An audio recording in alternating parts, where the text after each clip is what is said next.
Bonjour Vincent Peillon. Bonjour. Merci d'être avec nous. Vous êtes ancien ministre de l'Éducation nationale et vous lancez cette semaine votre campagne pour les européennes. Vous êtes tête de liste du Parti socialiste dans la région sud-est. Vous n'avez pas mis de cravate parce que vous êtes plus ministre, plus besoin de cravate? Non, je ne suis pas obligé de mettre une cravate tout le temps. Donc, vous en profitez maintenant, du coup? Je ne sais pas si j'en profite, mais enfin c'est plus naturel. Bon, on va en parler. D'abord, ce plan d'économie de 50 milliards. Finalement, en fait, c'est vous qui aviez raison. Il y a quelques mois, vous aviez parlé du gel des salaires des fonctionnaires et tout le monde vous était tombé dessus. On avait parlé d'un gros couac.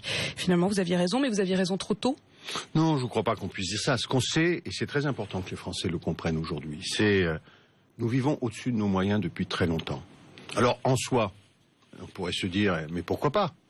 En réalité, ça nous pénalise considérablement. Ça nous pénalise pour les investissements d'avenir, ça nous pénalise pour la croissance, ça nous pénalise pour la justice. J'écoutais hier une émission, c'était presque à pleurer. C'était sur le patrimoine des Français.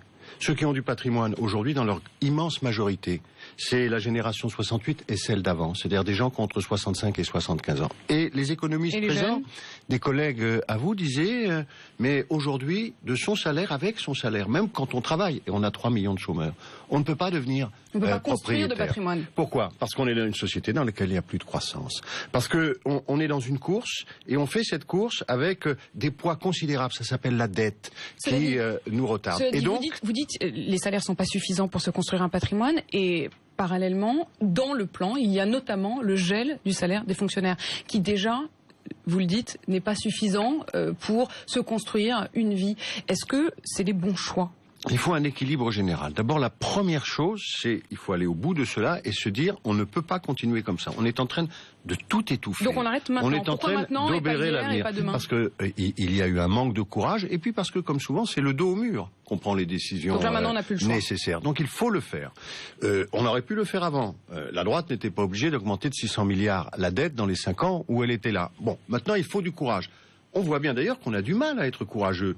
Il y a plein de gens qui, en théorie, nous disent, et je vois d'ailleurs le concours Lépine, maintenant l'UDI, 80 milliards, 100 milliards, gens qui ont accru la dette, mais dès qu'on prend une mesure qui va dans ce sens-là, tout le monde commence à protester. Vous parlez du Donc, DI. il faut en prendre. Vous parlez du DI, mais au sein même du Parti socialiste, on entend quand même beaucoup de grognards et justement des plans alternatifs. Aujourd'hui même, Manuel Valls va recevoir une délégation du Parti socialiste pour tenter Moi, je m'en réjouis. Je m'en réjouis sur deux choses. D'abord, je vais vous dire sur la forme. C'est la première fois, je commence à avoir un peu d'expérience, c'est la première fois que je vois un dialogue se nouer comme ça entre l'exécutif et le législatif sur le fond. Ça a commencé par 12 députés qui demandaient 35 000... c'est la 5e République, n'y pousse pas beaucoup. Le Premier ministre, dans sa déclaration de politique générale, Manuel Valls a dit « Je veux un dialogue réel avec ma majorité parlementaire ». Mais est-ce qu'il est réel, ce dialogue? Bien sûr qu'il est réel, on le voit. D'ailleurs, il a occupé finalement tout le week-end. C'est quand même un peu un jeu de dupes, c'est-à-dire que certains essayent de faire monter les enchères. Je ne le crois pas. Ils cherchent dans l'intérêt général. Il est assez compliqué. Et j'en viens sur le fond, parce que c'était votre question. On voit bien qu'il y a un petit retour de la croissance. On doit assainir les comptes publics. Ça n'a même rien à voir avec l'Europe. On doit le faire. On doit aider nos entreprises, bien sûr, à être plus compétitives. Et en même temps, il y a un moteur de la croissance qui est le pouvoir d'achat. Et chacun le dit. Et donc, il faut trouver ce juste équilibre. Le dialogue qui est noué là entre les parlementaires et le Premier ministre, le gouvernement, il porte sur cette question. En plus, dans la transparence, chacun a les arguments sur la table. C'est assez rare de voir ça. On peut lire sur les sites. C'est un bon moment démocratique, quoi, pour vous. Mais très important. Parce que je ne crois pas qu'on peut prendre des décisions aussi importantes dans l'aveuglement, dans l'obscurité, sans dire et sans discuter avec les gens de ces mesures. Parce qu'il va falloir les assumer. Comment il va pouvoir les convaincre, Manuel Valls? Quand on voit un certain nombre de parlementaires qui disent « en l'état, nous ne le voterons pas, ça n'est pas un plan de gauche », quand ils disent par exemple que sur le gel des prestations sociales, sur les petites retraites, il faut un geste. Est-ce que oui, Manuel Valls va quand même, dans ce dialogue que vous dites, à un moment devoir céder? Ça, je n'en sais rien, ça relève de sa responsabilité. Mais je crois qu'on doit avoir présent à l'esprit... Mais un dialogue, ça veut dire qu'on se donne un peu d'un côté comme de l'autre, Je crois qu'on doit avoir présent à l'esprit, et le Premier ministre, qu'après les efforts qui ont été demandés à certains, la difficulté que l'on voit, les feuilles d'impôt doivent être remplies là, et les Français se rendent compte que il y a un certain nombre de Français, pas seulement de Français, quand on regarde d'Européens, qui sont aujourd'hui en grande difficulté. D'autres se portent mieux, on l'apprend tous les jours, que ce soit des grands dirigeants, que ce soit de grandes entreprises. Et donc je crois qu'il ne doit pas se tromper dans ses choix, et je crois, et je lui fais confiance, qu'il doit avoir un dialogue constructif et donc écouter, pour une grande partie, sa majorité. Et donner. Je ne sais pas si c'est donné, puisqu'on va faire 50 milliards. Personne ne l'a jamais fait. Je vais vous dire une chose qui est exceptionnelle. Mais peut-être il faut regarder les grandes choses, c'est-à-dire pas s'arrêter aux détails. Il va y avoir des équilibres. Vous avez déjà vu beaucoup de députés socialistes qui font une proposition. Leur proposition, là, ce week-end, Karine Berger et ceux qui ont travaillé avec elle, c'est bien de faire 50 milliards d'économies. C'est une révolution intellectuelle considérable pour la gauche. Il y en a 11 en l'occurrence la semaine dernière qui eux ont proposé 35 milliards. Bien sûr. Et donc là on est bien à 50 milliards. Donc vous l'avez noté. Et donc ce ne sont pas des gens qui disent qu'il ne faut pas aller dans cette direction. Il y aura 50 milliards. C'est fondamental. Le Parti socialiste est prêt. C'est fondamental. Le Parti socialiste est prêt, mais la France doit y être prête. Et je pense que nous devons nous prouver à nous-mêmes qu'à un moment nous sommes capables de sortir du pessimisme, de nous redresser, de prendre des décisions courageuses. Plus prêts justement que les élus. Quand on regarde les sondages, ils sont prêts à soutenir ces économies. 73% des Français se disent même favorables à une réduction du nombre de fonctionnaires. Alors que les élus socialistes, quand même, passent leur temps à grogner sur ce plan, même si au final, vous le dites, finalement, ça va passer. Est-ce qu'il n'y a pas un problème aussi au Parti socialiste de ne pas avoir su se moderniser, comme ils l'ont fait par exemple en Angleterre ou en Italie? Ce que je sais, c'est que la dette, elle a surtout été accrue par les autres partis. Quand Lionel Jospin était parti en 2002, les socialistes... Tout le monde le sait. Enfin, en 2002, les comptes sociaux sont à terme. On a un chômage des jeunes qui a été divisé par deux. Vous arrivez on revient 10 heures après, vous avez 600 milliards de dettes, donc il ne faut pas se masquer les chiffres. Sinon, on a un débat politique qui n'a pas de sens. Et d'ailleurs, les seuls à proposer les efforts qu'on va proposer aux Français, c'est bien la gauche. Donc il ne faut pas continuer en permanence à être à contre-temps. Maintenant, c'est pas des économies pour des économies, on le voit bien. C'est-à-dire que notre enjeu collectif, c'est d'être capable de retrouver de la croissance, de la compétitivité, de la justice aussi, dans les questions d'éducation qui étaient les miennes et qui préparent l'avenir. On voit qu'on est le pays le plus injuste. Ça devrait quand même nous interroger. Et donc, il faut que ces économies soient faites intelligemment, qu'elles aillent vers la production, vers la compétitivité et vers la justice. Finalement, on vous entend assez positif sur Manuel Valls. Le bilan des 3 premières semaines, vous trouvez que c'est bien? Vous qui avez connu le gouvernement de Jean-Marc Ayrault. Moi, je veux qu'on réussisse. Je veux qu'on réussisse sur tous les sujets. Je veux qu'on soit courageux. Même sans vous? Bien entendu. Je veux qu'on poursuive les réformes. La réforme de l'éducation, elle est absolument fondamentale, mais toutes les autres réformes. Je suis très malheureux quand je vois la France qui baisse les épaules, baisse le regard, dit du mal d'elle-même en permanence, n'est pas capable de relever les défis qui sont les siens et abandonne sa jeunesse. Parce que, je reviens à ma question de tout à l'heure, tout ça doit être fait avec l'idée que nous avons une belle espérance, bien sûr, mais un bel avenir. Et qu'on doit pouvoir offrir à ceux qui arrivent des conditions de vie qui soient des conditions qui soient bonnes. C'est mieux ou c'est moins bien que Jean-Marc Ayrault? Je ne suis pas là pour distribuer des notes, ça n'a pas de sens. Mais il vaut mieux que ça aille dans le bon sens, il vaut mieux que ça aille de mieux en mieux, non? Je veux qu'il réussisse, je veux qu'il mène ce dialogue, je veux qu'il réussisse. Et pour l'instant, vous trouvez qu'il s'en donne les moyens? Je trouve que ce gouvernement, c'est le cas aussi sur les questions qui me concernent, plus peut-être, la refondation on va en parler justement de l'éducation. Ils sont dans la bonne direction, il ne faut rien lâcher et il faut en permanence, et ça c'est tout à fait fondamental, c'est pour ça que j'ai insisté sur la forme, être en rapport et en dialogue avec les Français. Il faut parler, il faut expliquer, on vit une crise terrible, on est dans un monde complexe. Donc le côté Valls fait du Valls, le fait qu'il aille régulièrement sur le terrain, parler à la télévision, le fait que la semaine dernière, son plan d'économie, il l'ait d'abord dit face aux caméras avant de le dire aux parlementaires, ça vous choque pas? Non, je ne suis pas choqué, mais on voit bien qu'il y a un dialogue. Et je pense, et d'ailleurs, je crois que ça n'avait pas été astucieux, vous voyez, les élections municipales, de se dire, je vous annoncerai, je dis le 12 janvier, on va faire 50 milliards, mais votez d'abord, je l'annoncerai après. Ce n'est pas la politique que j'aime, de vérité et de sincérité. Il aurait fallu le faire tout de suite. On a beaucoup cité, je les ai entendus les uns et les autres, Pierre Mendès France ces derniers temps. Eh bien, allons-y. Et donc, cette parole de vérité, ce dialogue... Il y a eu une petite perte de temps quand vous dites entre le 14 janvier où on dit on va faire ce plan et puis finalement on ne le fait que 4 mois après. Vous trouvez que c'était quand même flottant? Non, c'est vraiment... Vous souhaiteriez que je passe... Je vous entends, je pense pas du tout. Vincent Peillon, et vous dites, voilà, je regrette qu'il n'y ait pas eu cette vérité immédiate. Il y a eu ce dialogue, mais je pense qu'il faut entretenir maintenant en permanence avec les Français un dialogue. Je l'ai vu sur les questions d'éducation. Il ne faut plus rompre ce dialogue, quoi. Jamais. Pourquoi? Parce que quand on a des choses importantes à faire, il est incroyable de voir à quel point, d'une certaine façon, on ne donne pas la juste information et donc le vrai débat démocratique aux Français. Or, il le faut. Vincent Peillon, votre successeur, justement, Benoît Hamon, il promet notamment un assouplissement de la réforme des rythmes scolaires. Est-ce que ça va détricoter votre mesure?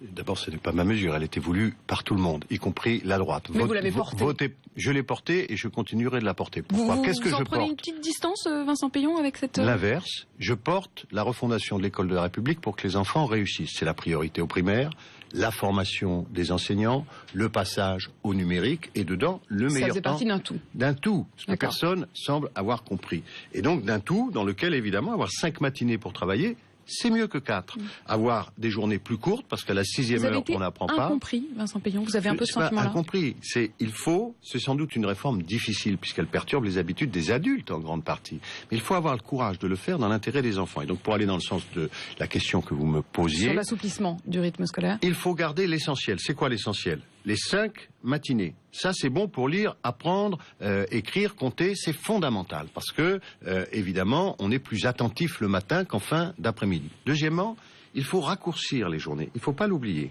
Il faut raccourcir les journées, donc il ne faut pas faire trop de dérogations qui ferait que les enfants ont quand même 6 heures. Parce que ça veut dire qu'il y a une demi-heure ou une heure. L'idéal, c'est quoi? C'est 8h30, 15h finalement. Le décret n'était pas mal fait. Et puis, troisièmement, attention. Parce que moi, j'ai bloqué pendant 1 an à tous ceux qui disent « Mais on n'a qu'à libérer le vendredi après-midi ». Tout le monde est d'accord pour faire des week-ends de 2 jours et demi. Mais ce n'est pas l'intérêt des enfants.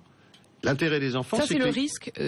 Bon, c'est en tout cas, j'alerte sur le fait qu'il faut rester dans le cadre de l'intérêt des élèves et pas rechercher à nouveau des accommodements qui permettraient d'avoir la satisfaction des adultes, qui auraient plus de temps pour les week-ends, moins de dépenses à faire pour les collectivités locales, des organisations plus simples, mais l'intérêt des enfants serait oublié au passage. Et donc, restons... Ce serait une erreur si Benoît Hamon acceptait cette logique-là? C'est toujours une erreur de ne pas rechercher l'intérêt général. Et quand on est dans un pays dans lequel trop d'enfants échouent et qu'on est le pays le plus injuste sur le plan scolaire, alors on se retrousse les manches, il y a beaucoup de travail. On l'a dit tout à l'heure, la priorité au primaire, les programmes qu'on est en train de revoir, tout est en train de... C'est le choc PISA français. Dedans, il y a le temps scolaire. Et c'est finalement un assez bon test de la volonté que les uns et les autres ont de servir l'intérêt général. Ça vous manque, Vincent Peillon, de plus être ministre de l'Éducation? Pas du tout, parce que d'abord je garde des liens très étroits avec tous les acteurs de l'éducation, et en même temps j'ai toujours considéré d'abord qu'on n'est jamais propriétaire. Ça aurait été le plus grand danger, je l'ai dit, les gens l'ont compris. Le plus grand danger qui m'a surpris parfois, c'est dire la réforme des RIP, c'est votre réforme. C'était comique, c'était dans le programme de François Hollande, c'était dans le programme de l'UMP, c'était porté par... Et tout d'un coup, on personnalise. Et peut-être, si on trouve que ce monsieur n'est pas sympathique, on va être contre les RIP parce qu'on est contre ce monsieur. Mais c'est une réforme que tous les Français doivent porter. Et donc, je n'ai jamais conçu la vie politique comme quelque chose, une carrière, quelque chose de personnel. Et par contre, j'aime le débat d'idées, j'aime l'intérêt général. Sur cette question quand même des rythmes, vous avez été beaucoup stigmatisé là-dessus. Est-ce que vous avez le sentiment que c'est un peu injuste? Non, franchement, il n'y a pas d'injustice quand on exerce la responsabilité politique. Nous avons, en 22 mois, considérablement agi. Il faut que ces réformes aillent au bout parce que tous ceux qui nous écoutent et tout le monde sait que moi j'étais pas là pour faire une loi et donner mon nom à une loi. On sait qu'après il faut que les choses changent dans la salle de classe entre l'élève et le professeur. Le relais, et donc il faut entre 5 et 10 ans. Vous savez, sur l'assainissement des finances publiques, il faut dire la vérité aux Français. C'est la même chose. La compétitivité française, ce que je vois tout le monde dire, faut aller plus vite. Méfiez-vous de ça. Les impatiences, c'est rien de bon. Mettons de la raison et du temps long dans la vie politique. Si on veut que la France retrouve le chemin de la compétitivité et de la réussite pour ses enfants, il faut des années de continuité d'action publique. Encore un mot justement sur la jeunesse. Et les sortir donc de débats politiciens que j'ai vécu sur les rythmes, qui de temps en temps ne sont pas dans l'intérêt du pays. Un mot encore sur la jeunesse. Au moins 700 jeunes partis combattre en Syrie. On envisage éventuellement, c'est l'un des points que Bernard Cazeneuve pourrait développer demain, de rétablir la demande d'autorisation de sortie du territoire pour les jeunes. Est-ce qu'il faut les empêcher de sortir, les jeunes ? Il faut faire très attention à tout ce qui touche aux libertés de circulation et aux libertés publiques et aux progrès qui ont pu être les nôtres là-dessus. Le fait de refermer ça, ce serait un recul. Maintenant, il y a une crise d'identité profonde que vit notre jeunesse, les adultes aussi. On n'a pas beaucoup parlé d'Europe, mais on se prépare à des choses qui sont négatives. Et donc, il faut faire très attention en mettant la morale laïque, la charte de la laïcité, les droits de l'homme, en pensant que nous devons... des mots, votre charte, en l'occurrence, la charte de la laïcité, qui est une des choses que vous avez beaucoup portée justement en tant que ministre de l'Éducation, est-ce que ça sert vraiment à quelque chose? Est-ce que c'est pas juste des mots? Considérable. Qu'est-ce que veulent tous ces jeunes gens? Une identité, on le disait, une croyance, porter des valeurs. Nous, la République, on veut plus transmettre nos valeurs. Et vous pensez alors évidemment, c'est pas un peu le pot de terre contre le pot de fer, franchement? Mais pas du tout. Mais la République est forte. Elle est attrayante, elle est puissante d'ailleurs. Attention. Visiblement pas suffisamment, puisqu'il y en a un certain nombre qui s'en vont. Mais faites attention, une très très grande majorité trouve encore heureusement dans l'école de la République et dans la République de quoi s'élever, de quoi sortir de leurs intérêts particuliers, de quoi ménager en même temps leurs croyances privées qui sont tout à fait respectables et puis une vie publique démocratique. Donc au contraire, il ne faut pas nous désarmer. Il ne faut pas croire qu'il faut être tolérant avec les intolérants. Et puis, la République, c'est d'ailleurs constitutionnel. Elle doit enseigner ses valeurs. Et je veux que l'école le fasse. Ces jeunes gens, ces jeunes filles, l'éducation nationale doit aussi, bien entendu, c'est son travail, pas de venir punir, mais de guérir, de préparer, de prévenir, de former. Mais simplement quand même un mot précisément sur cette question de la réduction de l'autorisation à sortir du territoire pour les mineurs. Vous estimez que rétablir cette demande d'autorisation pour sortir, ce serait quand même un recul? Je vous l'ai dit, et je n'irai pas au-delà, je pense que sur toutes ces questions de liberté de circulation, surtout dans le temps que nous vivons, il faut faire attention. Vous avez vu la votation des Suisses, nous avons des débats importants aujourd'hui. La liberté de circulation... Il ne faut pas se recroqueviller, quoi. Le plus grand danger aujourd'hui pour l'Europe, vous savez, quand un organisme cesse d'avoir des échanges avec l'extérieur, c'est la respiration et c'est la nutrition. On mange. Qu'est-ce qui se passe? Il meurt. C'est pareil pour une nation et c'est pareil pour une civilisation.